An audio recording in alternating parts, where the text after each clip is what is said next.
EU crypto users face exchange cutoff as MiCA deadline.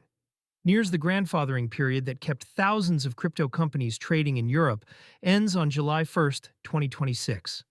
After that date, firms still operating under temporary national permissions, rather than a full license under the Markets in Crypto Assets Regulation, MiCA, lose the legal right to serve EU customers. Crypto Slate reported the cutoff on June 14, 2026, and the gap between firms that are ready and firms that are not is wide. As of May 2026, only 194 companies had secured a MiCA license. More than 3,000 crypto firms were registered across the block in 2024. If roughly three-quarters of previously registered companies fail to convert their temporary status into a full authorization, as the reporting suggests, the result is the largest single contraction of legal crypto access the EU has seen. The licensing math does not work for most firms. MiCA replaced a patchwork of national registrations with one passportable license. The trade-off was always going to be attrition. A registration filed with a local regulator is not the same as a full authorization, and many smaller operators never had the capital, compliance staff, or legal appetite to clear the higher bar. The transitional window let them keep running while applications moved through national queues. Those queues did not clear in time. The concentration is stark at the country level.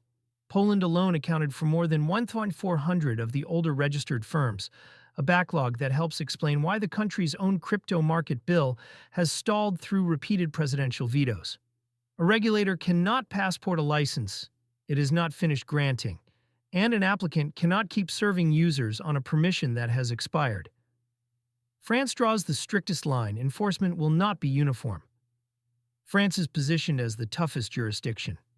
Its markets regulator, the AMF, has warned that unlicensed operators serving French residents after the deadline face criminal prosecution, with penalties of up to 2 years imprisonment and a €30,000 fine, alongside public blacklists and website blocking.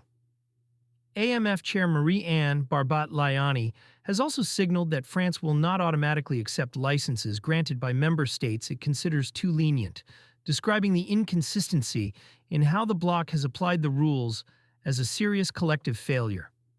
That stance matters, because MiCA's whole premise is mutual recognition. A license from Malta or Lithuania is supposed to work in Paris. If a major market starts questioning passported authorizations, the single rulebook promise phrase. Account and card holders face a short checklist before July 1st. For users, the disruption is practical rather than abstract. People holding balances on platforms that do not secure a license face a few likely scenarios. New deposits blocked, pressure to withdraw funds to self-custody or to a licensed exchange, and request to re-verify identity and accept fresh terms when accounts are migrated to a licensed sister entity. Service cutoffs are flagged as a particular risk in France. The MiCA transition has already reshaped what EU users can hold. Tether's USDT remain non-compliant, and major venues including Coinbase, Kraken, Crypto.com, and Binance delisted it for European customers, while Circle's USDC and EURC kept their access. That precedent is the template for what unlicensed firm users may face next. Not a dramatic seizure, but a quiet removal of the rails they relied on. If you fund a crypto card or exchange account from inside the EU, the action item before July 1st is to confirm your provider's licensing status in your country and know where your balance would move if the platform loses access. Moving funds to a self-custody wallet or to a provider that already holds a full MiCA authorization removes the dependency on a single firm clearing the deadline.